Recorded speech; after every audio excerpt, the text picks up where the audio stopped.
Hey all, just I'm going to do a quick sound check with you all. If you can hear me okay, just comment 5 because you're watching this live. If you're watching this on replay, hit 8 because you're late. Just going to try and basically just give you this quick training on how we recommend you create the perfect meal. So I just want to make sure there's a few people on so I can do a quick sound check. If you can hear me, sounds all good on my end. So just give me a thumbs up if you can. I know we've got a lot of people watching this on replay because in Australia it is early doors and in New Zealand it's early doors as well. So there might be a few British on. But here we go. We're talking, how to build and how to create the perfect meal, right? If all things are perfect, then hey, good morning, good evening, Sharon. If all things, hey, Cindy, hey, Lisa, if all things are perfect, then this is how we would want you to build out your meal plan. So I'm going to switch to the presentation, and hopefully it all goes well. So when we're talking about today, the aim of today is basically to determine what exactly you want to see on your plate. We know you need a good balance of protein, carbohydrates, and fats. But how do you turn that knowledge into healthy meals that are obviously tasting delicious? And we love the 5-step guide. We love this. So going to give you sort of a list of ideas as we move through. Whenever you're looking at a plate, and we'll do a visualization of a plate at the end, whenever you're looking at your plate, I want you to think about, okay, my plate is here. What is the first thing that should go on? Now, I'd like to see in the comments what you think. Hey, Jess. Hey, Tracy. I'd like to see in the comments what you think you want to see on your plate, what you think you should be looking for on your plate. If you're putting together your plate, what you think you should be looking at first, right? Because obviously, I've probably given you a bit of an idea in the thingy, but I'd like to see it in the comment section. Hey, Karen, because what happens is if you are in complete control of the meal, there should be no issues where you can't make this taste sexy, you can't make this you can't make this nutritious. It's where things when you're looking outside at restaurants, and you're eyeing up the menu, always use this as a basis for, okay, how, if I'm eating out and maybe I'm eating out 3 times this week, what is the best thing for me to do? Okay, I need to look at my protein first, right? The protein, we don't want to go up, like we want to go over specific live on protein, but in short, protein is fantastic for satiation. It has a decent thermic effect to food. What that means is it burns quite a few calories digesting. It's not loads. It's not gonna make or break the weight loss journey and the calories that it's pumping out in terms of the digestion. But it is fantastic as a primary source, as the first port of call when you're looking at the plate, right? The second thing is in menopause, you want to retain as much muscle mass as possible, right? The reason that I think that everybody, notoriously women undereat protein anyway, right? But in menopause, it's needed more so than I would say in your 30s, right? You've got, generally speaking, of course, it's health dependent, but generally speaking, what you have in your 30s or in your 20s is you've got estrogen surging through your body. Menopause isn't necessarily the case, especially if you're not on HRT. Estrogen level is kind of plummeted out. So what happens is you have to shift your focus to muscle building, muscle retention, so that you maintain the integrity of your skeleton. You maintain the integrity of your bones. Protein is that source. Now, as you can see, we're going to give this this PDF printout at the end anyway. But you can see the choices that we have here. We've got beans, eggs, chicken breast, steak, shrimp, red lentils, pressed yogurt. Sorry, not processed yogurt, which is like Greek yogurt. It could be skyr even. There's scallops, there's salmon, and there's pork tenderloin. Right. So it's giving you specific ideas on the types of protein there. There's some for you vegetarians, some for you vegans. The beans and the lentils. We've got a list. If you want a list of those, just comment list. We'll send you the list out. But that's massive. That should always form, and we'll go through specific portions of what you should be looking for on the plate in a minute, but protein should form the fundamental base, right? Second up, what do you think it is? I'm pretty confident you know this. because we talk about this kind of stuff pretty frequently. It is vegetable content, right? Whenever you're looking at the plate, this has got to be the second part, because your micronutrient status is going to make or break your weight loss journey. That is not to say um, that you can't lose weight if you don't have many vegetables, because that's not true. I could put you on all Snickers diet and you would lose weight. You would feel like absolute shite, but you would lose weight. Your gym sessions would be absolutely terrible. Your walks would be terrible. Your libido would be terrible. Everything you can mention would be poor if I just gave you Snickers. Now, the reason why micronutrient status is so important and vegetables on the plate is so important is well, I think there's too many to list, to be honest. But the top three I would say is: number one, it is it is feeding the powerhouse of your cells, your mitochondria. So your ATP production. That is why whenever we bump our vegetable content up, you know, we ameliorate our micronutrient status. We improve our micronutrient status, and that has an impact on thyroid function, metabolism. It has an impact on the cellular health. So from literally from the cellular level upwards, through to the tissues, through to the organs, there's plenty of energy. That's why we see an uptick in energy in the first few weeks, right? Because we've bumped the vegetable content up. Now, that's important, but it's the indirect impact it has on your weight loss journey that makes it so beneficial. You have far more energy, therefore you're more likely to do NEAT or eat. And when I say eat, I mean exercise, activity, thermogenesis. I mean you're more likely to go for walks, but you're also more likely to go, you know what, I actually I want to do a home workout. I want to do that gym session. I want to do biking with Karen. You're more likely to do that because you're like, I've got all this energy.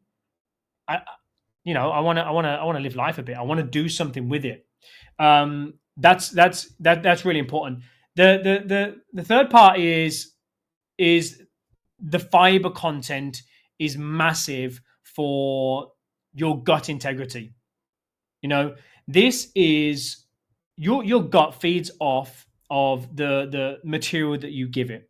If you give it shite, you will feel shite. If you give it processed sugar, you are going to have you're going to have poor digestion for a start, because it's a pro-inflammatory type food, but you're not going to feel best off the back of it. It's just going to come straight through the body. It's going to be absorbed quick. It's going to deregulate. It will give you sort of dysregulation with your blood sugar. So if you struggle with that, obviously having boluses of sugar is not going to be ideal.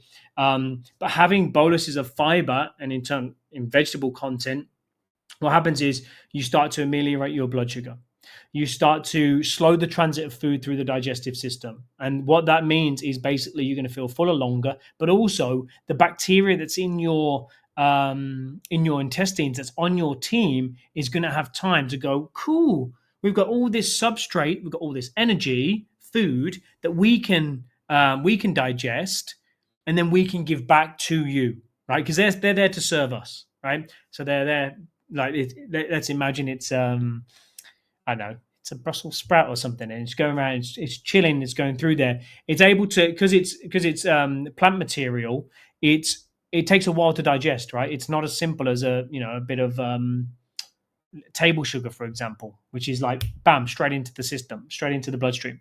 It goes into the gut, and it's like it's getting sort of digestive ever so slowly as it transits through. You can imagine it transiting through the gut, and then the bacteria is just like, yeah, I'll take that, as it's pushing through, right? So vegetable content, massively important. Obviously, questions we'll leave at the end, by the way. But vegetable content, huge. Anyone guess what next is? What is next? It's smart carbohydrates. Carbohydrates, I think, are misunderstood. There's nothing wrong with having any type of carbohydrates should you tolerate the particular food well. Let's say if you've got any sort of digestive issues, IBS, it's something that we need to take a closer look at. But if there is any sort of demonization with carbohydrates, that's where we start to fall a bit off track. There is nothing wrong in and of itself with carbohydrates. All of this on the screen breaks down to simple sugars eventually, right? It takes a while, but there's quinoa, there's brown rice, there's sweet potatoes, all going to break down to sugar, which is what effectively glucose, which is what the body likes to use sugar, likes to use the energy in. So it'll take it, and then it will chuck that sugar into fat cells, into muscle cells, into the liver, to the brain. So carbohydrates in and of itself are not bad. Some of the good choices that we have on here, obviously fantastic, but there's too many to mention in terms of carbohydrates of a list that that we can fit on this thingy. So like whenever you think about a carbohydrate, and you can pop it in the comment section below. I don't want you to think about carbohydrates as good or bad. I think these are smart because they're quite challenging to overeat on, unless you were to, let's say, red potatoes or sweet potatoes. If you are going to have sauces and condiments, it gets far easier to far easier to overeat on carbohydrates. But in terms of if you were to have these without any sauces, it's going to be very challenging for you to overeat on these, right? So carbohydrates is the next one. We're going to go through specific portions, as I mentioned. Dietary fat is the hard one for many people. There's just a few examples here. There, in this very slide, there are better sources of dietary fat than there are, and there's some average ones, right? Like, if anybody can tell me what I would say is probably number one fat source in there, I'd like to see it in the comment section, because there are some good sources and there are some pretty decent sources. So if you were to have one that's a staple, I'm looking. Sarah, I'll answer that in a minute, Sarah.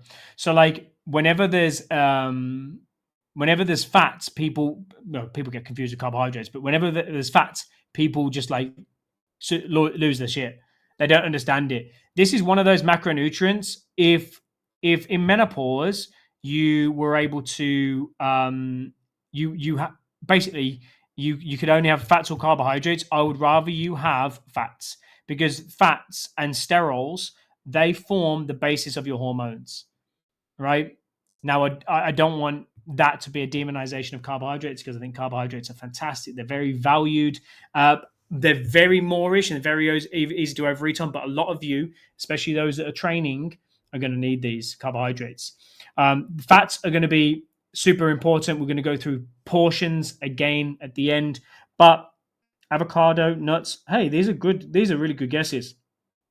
So avocado is fantastic. My number one source on here. I don't know if you would get it, but did someone say peanuts? No. Okay, so someone said nuts. Nuts are a great source. Nuts are a great source, but what I'm thinking of is I'm always wanting to. Actually, I had this chat with somebody today. Who was that? I think it was Jess. I was talking about fat types and saturated fat, and basically the type of fat that you want most of are going to be monounsaturated fats, so omega-3s and polyunsaturated fatty acids. So all of this in here is those, bar the butter, the coconut oil, which has coconut oil has some saturated fat and has some medium chain triglycerides. I don't want you to necessarily get too caught up in the terminology, but what you want to look at is you want to just monitor a bit of your saturated fat content. I mean, saturated fat is great, but we shouldn't have too much. Maybe I would say no more than probably, it's hard to say, grams wise, I'd say no more than a thumb of fats of saturated fat a day. The extra virgin coconut oil, and this is really good because what happens is with the MCTs, they're medium chain triglycerides. It means basically they're quite small. Whereas if you've got all the others, the olive oils, the omega sixes that you can see in there, which are pretty much all of those omega nines, they're all really long, right? So they can't cross the blood brain barrier. So if you've got brain fog, one of the beneficial things you could try is putting coconut oil with coffee or with something, or having that with something, having that with a meal in the morning without sugar, because that MCTs can cross the blood-brain barrier and they can get to work, help you out in terms of your cognition. If it's purely from a health point of view, then all of these are going to be fine. Try and err on the side of caution when you're looking at peanuts. Other nuts, peanuts are actually a legume; they're not nuts. Other nuts are going to be far more beneficial: walnuts, pecans, almonds, cashews, Brazil nuts. These are the primary sources of nuts I want you to have. Macadamias, even pistachios. Peanuts will be last on the list. Okay. And then we've got avocado oil and walnut oil and canola oil, right? So we're moving into portions now, right? I want you to use the guide below to portion your meal. Read it, and remember, we'll send you this at the end. But if you are building out your perfect meal, this is how it should start. It should be a palm, a fist, a cupped hand, and a thumb every single meal. Now, there is nuance in this, because if you are one individual that's eating once a day, one of our clients eats once a day, she loves it and it's what works for her. Absolutely fine. Not going to challenge that because we worked on that together. But clearly, we're going to have to bump those portions up if that is once a day, right? Because she's not going to get the and listen, once a day for her, in my opinion, is not optimal, right? But we're not always looking to be optimal. I would love more hits of protein for her throughout the day, because you generally want to spike your muscle protein synthesis, which means basically where your muscles are regenerating, probably 2 to 3 times a day if you can. Now, there's a caveat here, isn't there? Because it's like, oh yeah, but Dean, I'm eating twice a day. Well, this is what's working for your routine, so we're doing the best we can in terms of that routine. I don't want to inconvenience your routine just to try and be optimal for it to stress you out even more. So there's nuance here. This is perfect. Remember, we're not aiming to be perfect. We're just aiming to constantly be 1% better. So serving palm of protein. I sometimes say a fist as well. Those are pretty interchangeable. A fist of vegetables, a cupped hand of carbohydrates. So you know it's not a fist of carbohydrates, it's a cupped hand, because it's very easy to overeat on carbohydrates. And it is 1 thumb of fat. And as you can see, adjust your portions up and down according to how frequently you're eating. If you are like Donna and you're eating once a day, do not do one fist, one palm, one cupped hand, 1 thumb. You will fall over because it's low calories. If you are like who, I'm just trying to think. There's a couple in here eat 3 times a day. This is probably going to be good for you, right? This 1 1 1 1.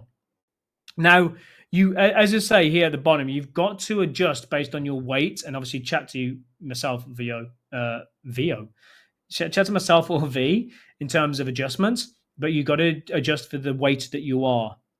You've got to adjust for your NEAT, how active you are. You have to adjust for your results. Are we shifting weight? Obviously, this is going to be pretty straightforward with us because we're on it. But this is just for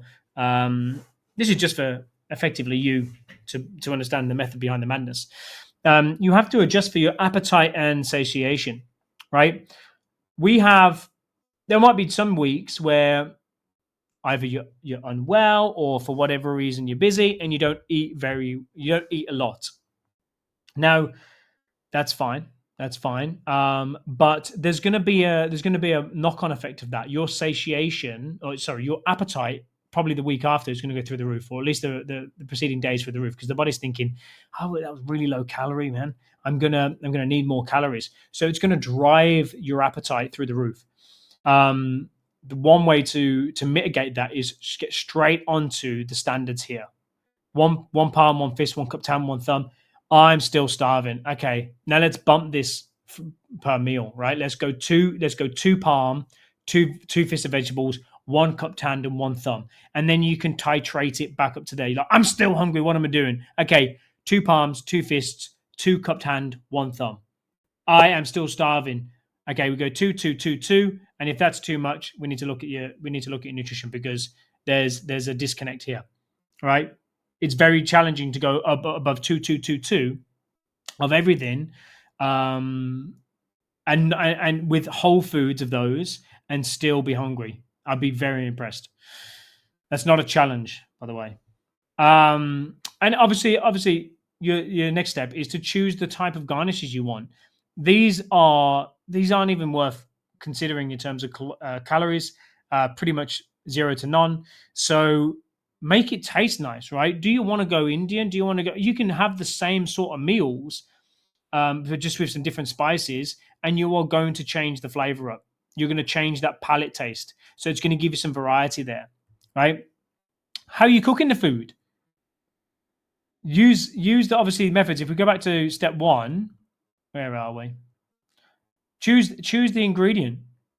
Choose one of those ingredients. Cook the food. How are you doing it? Right? Are you doing it in olive oil? Are you doing it in coconut oil? Are you doing it in a one cow spray? And then what are you doing? Right? You can see additional flavor tips, which I won't go through now. You know how to cook, but I will send this at the end.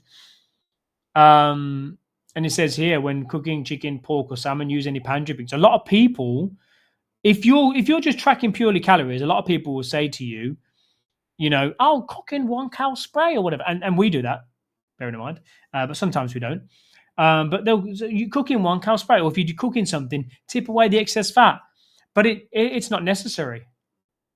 It's not necessary. You could obviously, if it's a steak, for example, you're going to probably want to turn that into a jus, so that you can top the steak with something, because that's what gives it the flavor. And as you can see, some tips there: some dried chili flakes or some garlic cloves. Viola's probably the best to ask of how she makes everything taste so phenomenal. It's unbelievable. And then put it on the plate, right? So my point here is this meal here can be changed in many different ways. Same ingredients. The only thing that changes is the herbs and the way that you cook it or what you cook it in is going to change it up, right? Because it says here, like some sample meals, you can mix and match ingredients however you choose. There's going to be a few combos to get your imaginations going, but you can do the Thai three ways. You can do steak with coconut brown rice. That's going to be very different to steak with white rice, right? And you've got steak with coconut brown rice and bok choy there. And that would be very different if you had steak, let's say white rice, and instead of bok choy, you had another cruciferous vegetable, broccoli, sprouts. It's going to be a very different flavor. Like if I'm thinking steak and even potatoes as a substitute for that rice, it completely changes the potential palate that's gonna bring, right? So just mix and match. What I would recommend is, most of the people that have lost the weight and maintained their weight, they've had 4 very solid breakfast ideas that they rotate between. They've had 4 very solid lunch ideas that they rotate between, and 4 very solid dinners that they rotate between. And that doesn't mean that Wednesday lunch, I've got chicken, let's say potatoes and parsnips, right? Let's say I've got those 3, and then the other lunch is a different meat source. It doesn't necessarily mean that. It might just be they always have chicken, they always have potatoes, but the way that they do it, and they have parsnips, and their next favorite lunch meal out of the 4 would be chicken, potatoes, and a different vegetable, but that's cooked completely different, or it's cooked in a different sauce, or they're using different spices. So it's a completely different meal. It's the same core ingredients, but it's a completely different meal. And that is kind of the way that I'd want you to. So let me just go back here so you can kind of take a screenshot here. We will, so just kind of screenshot that if you want. We will put this up after, so it's not a big issue. But I wanted to make sure that you understand when me and V and we've got an announcement in a minute, but when me and V are looking at your nutrition, this is what we look for in each meal. Is there sufficient protein as number one? In order of hierarchy, number one. Is there sufficient vegetable count? Hierarchy number two. Carbohydrates and fats. They come in three, right? Three, three, three, three, three. Now, if we're looking at your nutrition, we would rather see a fat in there than a carbohydrate for most of you. In terms of where your hormones are at right now. And then carbohydrates come second to fats. The reason for that is fats are essential. Carbohydrates are not. We can manufacture. We'll manufacture energy without the use of carbohydrates, but carbohydrates are still delicious, so they still need to be in there. But I've given you a bit of a portion size. I hope that helps. What I'm going to do now is I'm just going to check for questions because actually Sarah said. So I get confused with carbohydrates. Actually, I'm going to bring this up now. I can bring this up on the stream, I think. All right, let's bring me back. Whoa! Oh my god! No one wants me. No one wants to see me that big. This is great news, isn't it? Just me. There we go. So Sarah said, got the live chat. Here she is. I get confused with carbohydrates because I have PCOS. My body absorbs the sugar in anything I eat. So basically, what PCOS is, for those that are watching, it's polycystic ovarian syndrome. And what it means is that in terms of her carbohydrate metabolism, is that she doesn't manage carbohydrates very well, right? She has a form of she's a bit more insulin resistant than most of us without with well, especially me. I don't have ovaries, but she has a form of insulin resistance essentially. So she would not tolerate carbohydrates particularly well. So the best thing for you to do, Sarah, I know you obviously know you really well, is I would initially start, and you're always welcome to chat to us about this. I would initially start with a low carbohydrate approach, but I know your history. I hope if I can speak about your nutrition. Alcohol was one of those things that we need to reduce with PCOS. We need to reduce the carbohydrate content across the day and across the week. We need to pull back on the alcohol, and we need to bump up fats and protein. That's going to be the golden ticket for you in terms of feeling optimal. Will you, if you were to do high carbohydrate, and would you still lose weight? Yes. It's just not going to make you feel great. Tell me, and just I know that we've been coaching for a while, so you tell me, if in the comment section, if you feel better doing low carbohydrates, or if you feel better on high carbohydrates. I'd be keen to know. Keen. I think I know the answer. I hope I do.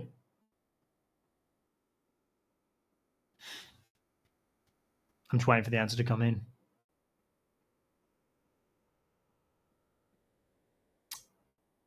Hey, Suzanne. I see you. See you watching. Okay, maybe. Oh. Okay, cool. The answer has come in from a few, actually. So even Cindy goes, I feel better on a lower carbohydrate diet. I love carbohydrates, but I'm better without them. Cindy says, I feel better on lower carbohydrates. And this is the fact, right? If you are very active, there is a demand. I mean, very active, in terms of sport and NEAT, then there is a demand for you to have carbohydrates. If you're not so active, there's not a big demand for you to have carbohydrates. Carbs have a tendency to make you crash. Yeah, they can make you a bit mid-afternoon slump. But I think that it depends on what the. For example, if you have a big lunch meal, then you go and sit at a desk like me, you're probably going to struggle. You're probably going to feel a bit sleepy because that's been shuttled away.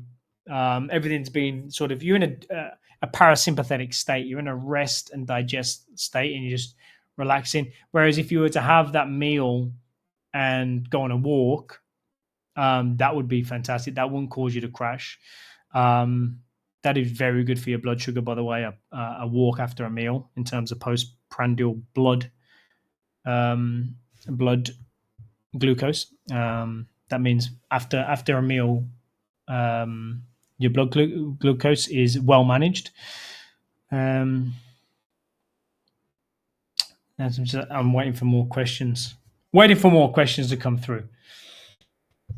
Oh, stop sharing that meal. Stop sharing that now. Anybody got any more questions? I've got an announcement in a second.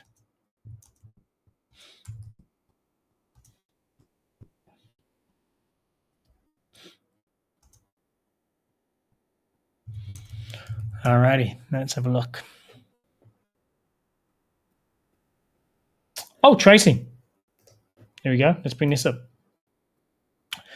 Why is it that I can go all morning and not feel hungry at all, but as soon as I start eating, I feel real hungry after that? Good question. Really good question. I'd like to see if anyone knows the answer to this. Does anybody know why this could be the case? There's no judgment with any question, by the way. We're all learning here. Why do you feel that could be the case?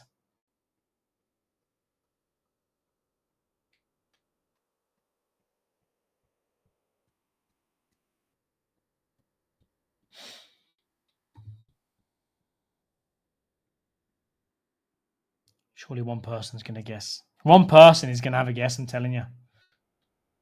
I'll answer this last question and then we'll go through the announcement. Me and Viola are super excited. At least one person have a guess. You're in ketosis when you haven't eaten for a while. It's not a bad guess. Who guessed that? Just say it's not a bad guess. That's really not a bad guess. But the reason is it's not necessarily because of that. What it is when you've deprived yourself of food. Let's say you fasted for 16 hours, right? You're in a fasted state. What happens is soon as something touches your lips, whether it's even a sweetened drink like a Diet Coke, your palate will send that to the brain and go, there is food coming. Let's increase that drive for food.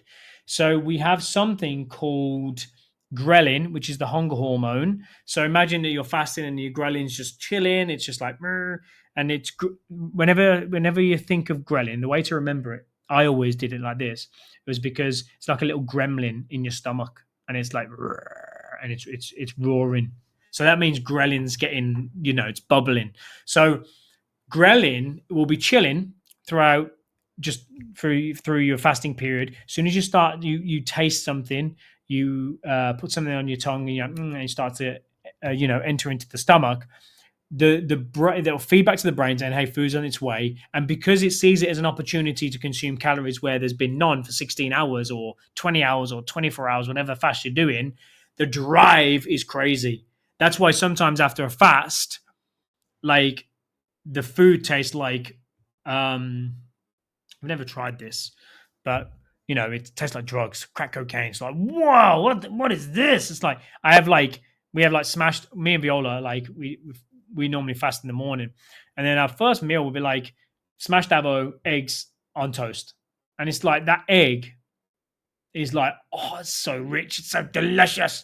But it's not because, I mean, I'm sure that egg is nice, but I think it's because, well, it is because it's because of the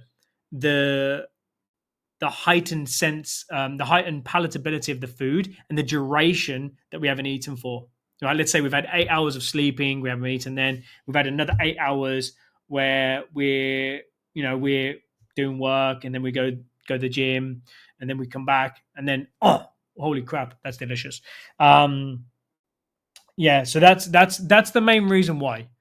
That's the main reason why you feel like, whoa, I am starving. So the way to combat that is, pro- well, we've talked about it: protein, fiber content, your vegetables, and then look at your fats and then your carbohydrates. Um, we've talked about previously. This will be the last thing I'll say before I do the announcement. We've talked previously about volumetrics of food, right? I'm happy to talk about that again in a bigger live. Basically, how the difference of foods impacts your hunger levels. It's really cool. It's a concept that not many people teach because they don't know it, but it's very cool because it helps you understand not just the quantities, but the quality of food that you put in your stomach, how it's impacting appetite regulation. Cool. There's no more questions now. Just looking if there's any more questions. I don't think so. This is great. So you're welcome, Tracy. You're welcome. So the announcement we have is that we have somebody new joining the team. This has been a process because we've been talking to this individual for um, oh, over a month now, and she's just phenomenal. She's going to really help me and V deliver, just the best service to you ladies. We So her name, by the way, I think she's watching this. Her name is Sarah Lacey. She's a CBT therapist of nearly 19 years, and she's a nutrition coach who specializes in mood and mindset mastery for menopausal women. Hey, would you believe that? But the way that she does her coaching is, psychological nutrition coaching, exactly the ethos that we talk about. Her particular expertise is emotional eating, low self-esteem, and emotional regulation. So you would believe that we've chosen a bloody, and she's just commented hi, you would believe that we've chosen just a phenomenal coach to join the team. So we're very excited. Everyone's saying hi, and we'll do a little she'll do a little introduction after this inside the MWM club, but give her a warm welcome. She knows she coaches ladies like you, but she's also she knows she's coming into a very supportive group. So, with that all being said, I appreciate you all tuning in. We will put this little PDF, if you want to skim through this on your own time. Show your partner, tell him where he's going wrong with his meals, or anybody else, or your friend. But we'll put this up, but we'll also, inside the group in the next sort of 15 minutes or so, you will see an introduction from Sarah, and she'll be in touch with you all. Cool. Yeah, Viola says very excited to have you in the MYM family. Yep, and everyone's saying hey. Jesse's saying hey. Sharon, Tracy's saying hey, and I think Sarah Winter is saying that was really informative. Thank you. So that is Sarah there. You can see her. Hello. I'm going to love you and leave you. We will. Cannot wait to meet you all, ladies. So she says, you'll see the intro to her in the next sort of 15, 20 minutes. I'm sorry to keep you so long. I didn't mean to keep it 40 minutes. I generally plan this to be 20, but you never know. I can never be succinct with this stuff. Have an amazing evening. Thank you so much for tuning in. For those watching on replay, you missed out. We had a ball. We'll speak to you in the group, and thanks for tuning in. All right, speak to you soon.